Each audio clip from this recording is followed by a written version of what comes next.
Olá pessoal, boa tarde, bom dia, boa noite, a hora que você estiver assistindo essa aula. Nós vamos começar aqui no canal uma espécie de subsídio para as aulas dos jovens do segundo trimestre de 2023. Essa lição, essa revista do segundo trimestre é muito interessante porque fala do livro dos Salmos, que é muito pouco explorado nesse sentido de análise, de olhar para o livro dos Salmos na nossa vida devocional. Por isso, eu vou trazer para vocês uma série de subsídios, tá? Para não só para professores de escola bíblica dominical que vão dar aula nessa lição para jovens, mas e para você, claro, líder de jovens e também pertencente à comunidade de jovens da sua igreja, mas para qualquer um que queira se aprofundar no livro de Salmos, que queira pensar o livro de Salmos como um livro devocional, como um conjunto, na verdade, de pequenos livros, a gente vai ver isso, que nos ajudam na nossa vida devocional e que refletem, né, quem nós somos, o nosso jeito, o nosso sentimento para com Deus. Então, eu espero que você participe comigo dessa jornada que a gente vai fazer durante 13 lições e espero que você goste dessas aulas. Se você não é inscrito no canal, se inscreva aí, aproveite e compartilhe com seus amigos para que a gente possa também ter o maior número de pessoas possível atingidos aí por esses ensinamentos e também por esses subsídios, tá bom? Bom, vamos lá. Sem mais delongas, deixa eu compartilhar minha tela com vocês. Bom, vamos começar aqui então com a nossa lição do Salmo, falando sobre a revista do segundo trimestre de 2023 para os jovens. O título dessa revista é Encorajamento, Instrução e Conselho. Tá? Então, o objetivo aqui é encorajar você a buscar sempre mais instrução e aconselhar na sua vida diária, uma vida devocional, uma vida que busca esse conhecimento, essa sabedoria que vem do alto. Tá bom? Bom, aqui nós temos a capa da nossa lição e também as 13 lições, tá? O sumário, que são as 13 lições.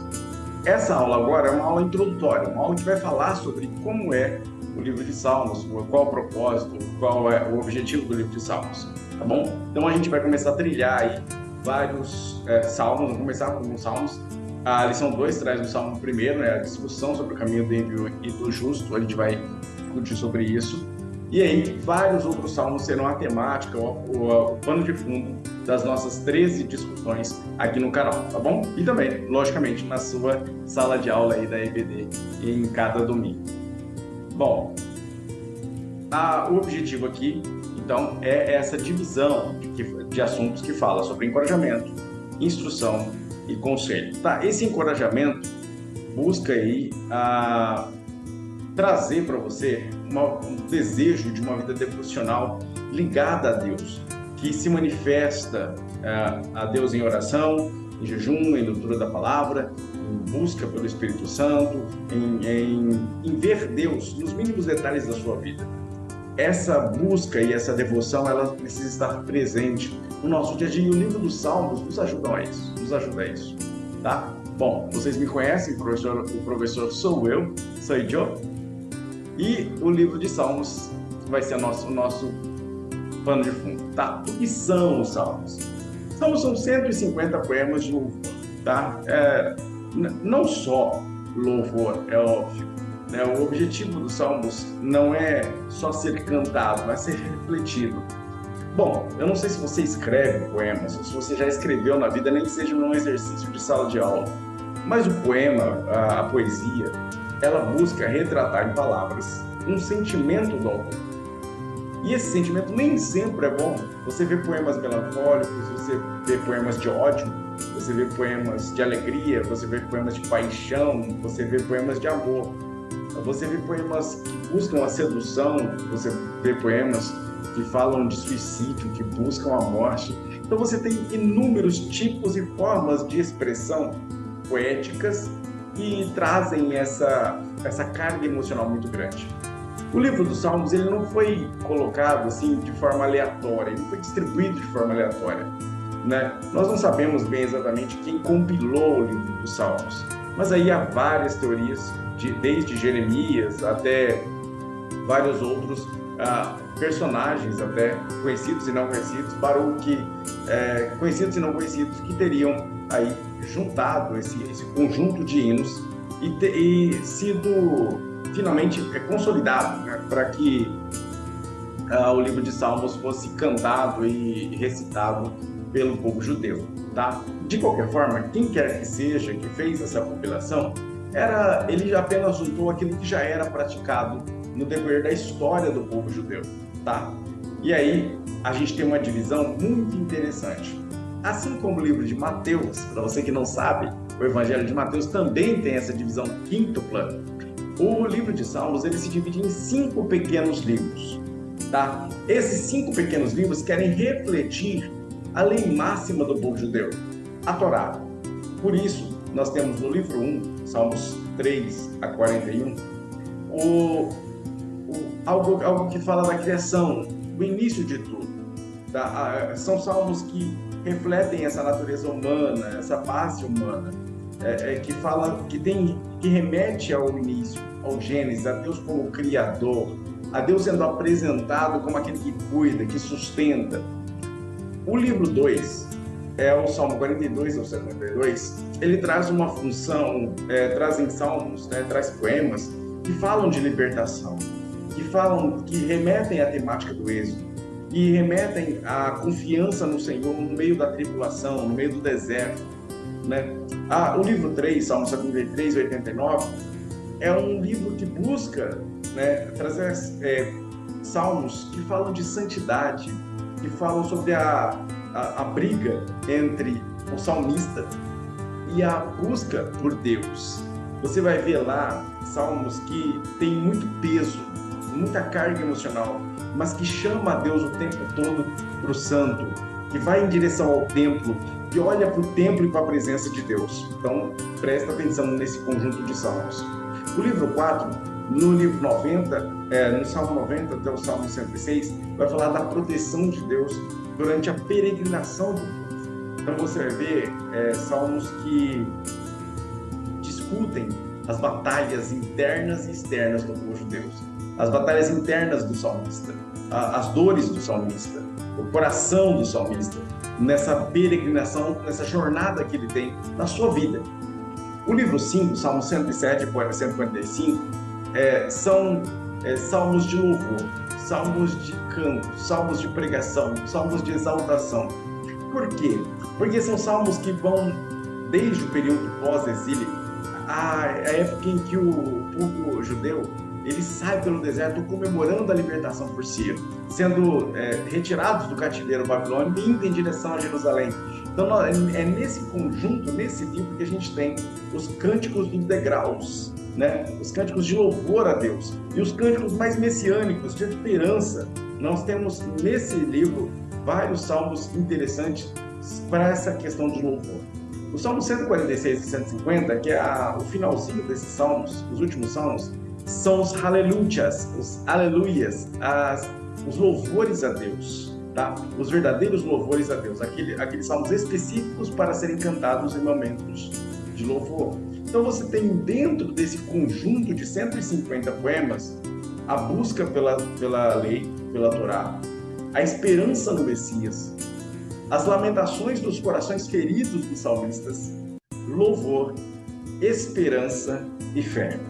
São temáticas que nos levam a meditar na palavra de Deus, aí nesse contexto, olhando para o Antigo Testamento, olhando para a Torá, mas já com a ótica e com a lente do Novo Testamento, lembrando do Messias, das promessas de Deus, da garantia que Deus seria o nosso Deus, nós seríamos o povo dele, que ele nos adotaria como filhos. Toda essa esperança e toda esta fé está transmitida nesse livro de Salmos, nesses 5 subconjuntos de salmos que falam da lei de Deus e buscam na palavra de Deus consolo para as dificuldades e para as dores do coração. Então já temos uma boa noção de como os salmos são importantes. Bom, dentro dos salmos nós temos uma categoria de salmos muito interessantes. Dentre as que eu separei para vocês e que falam da relação do livro de Salmos e do Senhor Jesus, né, que é o fundamento do primeiro tópico aí da nossa lição, é um livro que fala do coração e que relaciona os Salmos com Jesus. Bom, o livro dos Salmos e Jesus vai trazer principalmente a ideia do quanto o livro dos Salmos traduz essa esperança messiânica.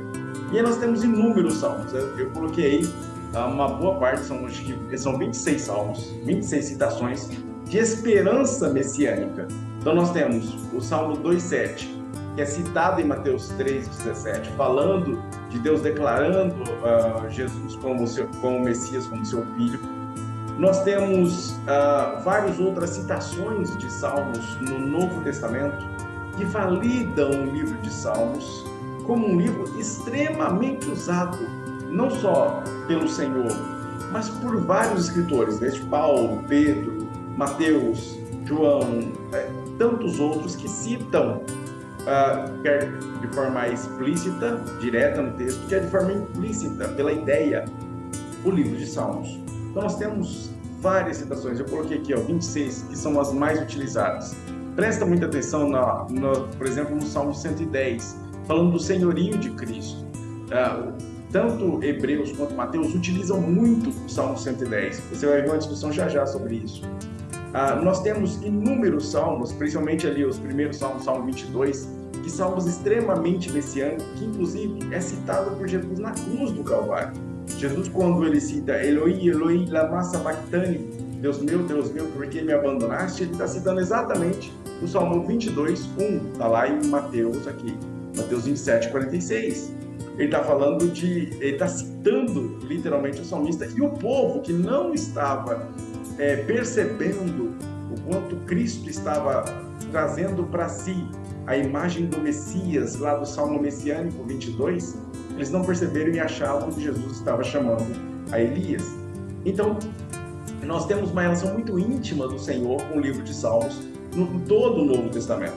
Não só no ministério público de Jesus, mas nas entrelinhas do conteúdo, das histórias, das parábolas, de como Jesus levava o povo, conduzia o povo e tentava mostrar, através dos seus milagres, as coisas que fazia, como ele era o Cristo, retratado nas promessas e na esperança dos salmos. Os cânticos, os louvores, Jesus cantava louvores. Lembra que na Santa Ceia, ele canta um hino antes de eles saírem. E esse hino, que chama de hino, é bem provável que tenha sido um salmo muito conhecido da época.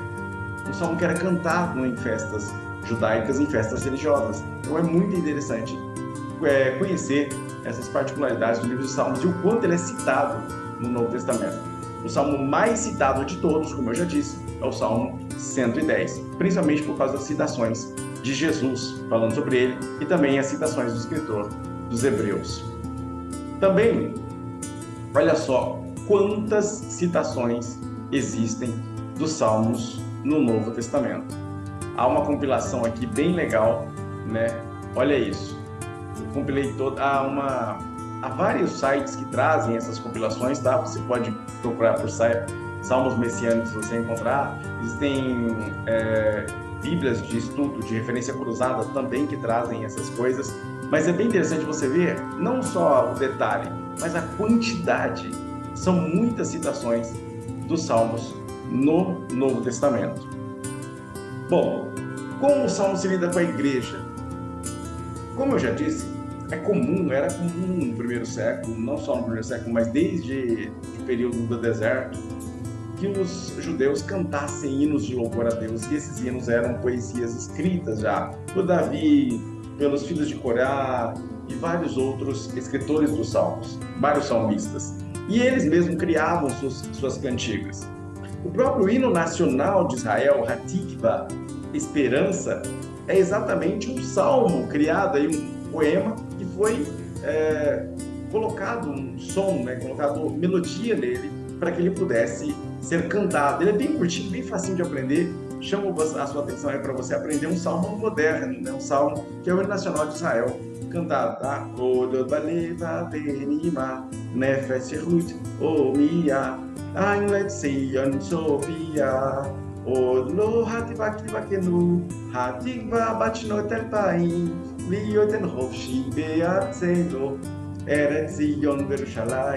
Olha só, curtinho, pequenininho, e já é o hino nacional de Israel. Então vale a pena você conhecer como é o salmo moderno. E esses primeiros cristãos, eles cantavam exatamente esses hinos, esses salmos, em adoração a Deus, em reflexão e pedido a Deus, porque nem sempre o salmo só louvava a Deus, mas pedia, chamava a Deus para a presença de Deus. E aí a gente reflete no seguinte: no nosso louvor, cotidiano, nas nossas igrejas, onde a gente louva a Deus. Os salmos que nós criamos, as letras que são feitas nos hinos de hoje, exaltam a Deus da mesma forma? Tem este propósito? As palavras vêm do coração ou são montadas de forma a dar ritmo e métrica para uma melodia? Como é a nossa relação igreja com os salmos antigos da Bíblia e os salmos modernos, os cânticos que fazemos hoje, as músicas que louvamos hoje na igreja? Então é bom que a gente pense que os salmos não eram só palavras repetidas, não era uma métrica para poder ser bem cantada, mas eram palavras que vinham direto do coração, transformadas em música, em poesias, que refletiam a alma do salmista e o desejo da comunidade de louvar a Deus. Não só de louvar a Deus, mas de pedir sua presença, a sua real presença, a sua Shekinah, a glória de Deus que possa ser sentida. Esse é o sentido da palavra Shekinah. A glória de Deus que possa ser sentida no meio do povo. Então esse é o objetivo dos salmos. E esse é o objetivo das músicas modernas, que deveria ser o objetivo da música que é cantada, do louvor que é cantado nas nossas igrejas. É um bom ponto para a gente refletir também quando a gente lida com os salmos e a igreja. Bom, de forma sintética, os livros dos salmos são essa divisão, 150 poemas hebraicos. O seu maior autor é Davi, 73 salmos.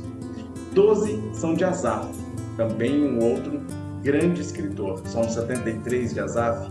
É uma chamada de atenção impressionante e guarda um segredinho muito legal quando Asaf olha para o templo. O que significava o templo quando Asaf olha para o templo? Pensa bem nisso. Vai lá no Salmo 73, dá uma olhada nele. Os filhos de Corá, Emã e Etã, são compositores. Salomão e Moisés, a gente identifica 3. E tem um conjunto de salmos, 49 salmos, que são anônimos, que a gente não consegue dizer se eram de Moisés, se eram de Jeremias, se eram de outras pessoas, se eram de Salomão, de quem seriam aqueles salmos. A gente sabe que Salomão fez muitos salmos, mas que nem todos ficaram disponíveis para nós sabermos se realmente algum desses anônimos pertencia a Salomão, da pena de Salomão. Muitos escritos foram escritos para corais, foram escritos para cantos de comunidade. E isso é muito importante porque o salmo ele não é só para uma vida devocional sua, não é só para você, é para a sua comunidade, é para o seu grupo de jovens, é para ser refletido, é para ser discutido, é para entranhar-se dentro de você, para ter o propósito de modificar seu sentimento ou fazer com que você entenda que você, o humano, também se conecta com o Davi humano, lá do Salmo 23, lá do Salmo 51. Essa conexão entre os salmistas do passado e aqueles que hoje olham para esses salmos é importante para que você entenda, internalize aquele sentimento do salmo e possa compreender aquilo que o salmista estava dizendo e o quanto Deus se conectou com ele naquele momento em que aquele texto sagrado foi escrito. É importante para a gente entender que não é só um livro para ser admirado, mas um livro para ser aplicado, para ser extraído dele o máximo possível de entendimento, de sabedoria, de instrução, de conselho, de encorajamento para a nossa vida, nem que seja o encorajamento para desafiar a Deus. Desafiar no bom sentido. Se é que existe um bom sentido de desafiar a Deus, mas no sentido de olhar para Deus e dizer: Deus, vem aqui, clamar a presença dele, chamar ele para perto, perguntar para ele, jogar a sua ansiedade, a sua angústia nele, como Pedro falou, e com certeza ali na mente pensando em como ele salmodiava a Deus nas suas orações, falando a Deus, olha, lançando toda a ansiedade para Deus, porque ele cuida. É isso que o salmista faz quando ele escreve o salmo, ele lança para Deus as suas ansiedades. Então isso é importante quando a gente olha para o livro de Salmos. Bom, ainda tem mais um detalhe, que o fato de ter muitos autores e ser uma compilação de 150 poemas, nós vemos aí poemas de várias idades, ou seja, poemas muito antigos escritos por Salomão, 1000 anos antes de Cristo, e nós vemos poemas mais novos, escritos lá no período pós-exílio, 560, no século VI a.C., século V a.C. E aí nós temos uma quantidade de salmos que refletem eras, lugares diferentes. Nós temos, desde o século X até o século V a.C., salmos que falam do seu tempo, das suas angústias, dos seus momentos. E é importante que a gente olhe para isso com esse olhar. Não com o olhar de, eu vou julgar esse salmo baseado nisso. Porque, por exemplo, existem salmos que terminam assim: que as suas crianças sejam jogadas nas pedras como vocês fizeram conosco, que nós temos ódio de vocês. Aí você fala, nossa, mas isso é salmo cristão? Isso é um salmo que deve ser colocado na Bíblia? Fala de ódio, não de amor, né? Por que esse salmo está ali? Porque ele tem um sentimento específico, um sentimento de tortura no meio do cativeiro babilônico, de um povo que está sendo açoitado, destruído, que clama a Deus por vingança. E o sentimento de vingança está tão entranhado dentro deles que o sentimento é de que eles sofram uma punição e tenham um sofrimento paralelo, proporcional ao sofrimento que eles, povo judeu, tiveram. Por isso, a gente tem que olhar para cada salmo dentro da sua época, dentro do seu contexto, para poder entender o que o salmista está dizendo e principalmente o que o salmista está sentindo. O próprio salmo vai nos traduzir como era o sentimento do povo na época em que aquele salmo foi escrito e, obviamente, dar um entendimento geral de como o povo sofreu naquele período. Seja no deserto, seja no cativeiro babilônico, seja no meio das guerras, seja na esperança, atravessando o deserto na esperança de chegar à terra prometida. Por isso, é importante nós olharmos para esses salmos com esse olhar de histórico, não anacrônico, não fora do tempo, mas dentro do tempo, trazendo esse sentimento para o nosso coração de hoje e entendendo que o nosso deserto, a nossa luta, a nossa guerra, a nossa esperança também é parecida com a deles. Porque por mais que o tempo passe, por mais que esses salmos traduzam a história de Israel como um todo, eles fazem parte de uma história da humanidade, de uma humanidade que Deus prometeu restaurar, de uma humanidade que Deus prometeu redimir e que fez isso através de Jesus. Por isso, vamos olhar para os salmos buscando esse sentimento. O maior propósito dos salmos é exatamente esse: fazer com que você olhe para aquele salmo e traduza para si mesmo o sentimento do íntimo da alma, do íntimo da alma do salmista.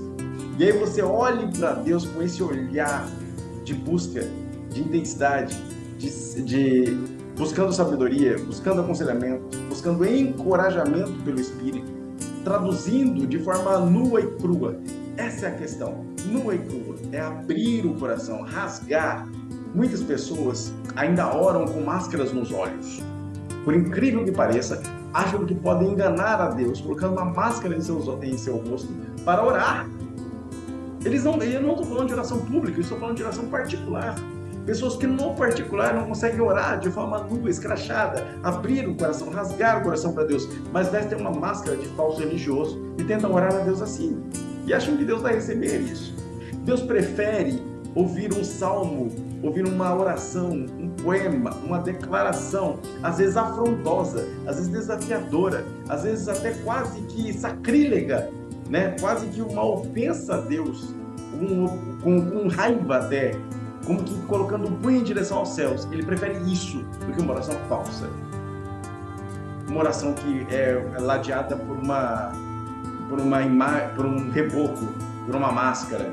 O mais importante é você olhar em direção a Deus e buscar a Deus como fez Jó, às vezes com o punho cerrado, chamando Deus para a briga, do que você simplesmente colocar uma máscara e achar que está tudo bem e falar a Deus com voz altiva, mesmo no particular, como se Deus não compreendesse o cerne da essência humana e entendesse muito bem qual que é o grau de sentimento que você tem naquela oração. Bom, para terminar, gente, eu vou trazer para vocês o Salmo 23, tá? O Salmo 23 em hebraico português, transliterado e traduzido. Eu não vou, porque a nossa aula já está ficando longa, então eu não vou ler para vocês aqui, o Salmo, tá bom? Mas eu vou colocar para vocês ouvirem. Vamos ouvir junto aqui. Espero que o áudio saia certinho. Se não sair, eu edito o vídeo e coloco o áudio para vocês. שמאל דוד אשר רואי לו אסר הנה עוד אשר ירביצני על מי מנוחות ינח נפשי ישובב, ינחני במעגלי צדק למען שמו. גם כי אלך בגיא צל מוות, לא אירא רע, כי אתה עמדי. שבטך ומשענתך המה ינחמוני, תערוך לפניי שולחן הגר צוררה. דיסת בשמן ראשי, כוסי רוויה, אך טוב החסד ירדפוני כל ימי חיי, ושבתי בבית השם לאורך ימים. Então, muito legal, né? Essa nossa discussão. E aí eu vou já te chamar a atenção para nós fazermos a nossa próxima aula, que vai ser sobre o Salmo número 1, ou melhor, o Salmo 1, tá? E aí eu espero que você tenha gostado dessa aula. E chama seus amigos, chama sua família para a gente discutir o Salmo de número 1 na próxima aula, se Deus quiser. Até mais, gente. Um abraço. Paz do Senhor.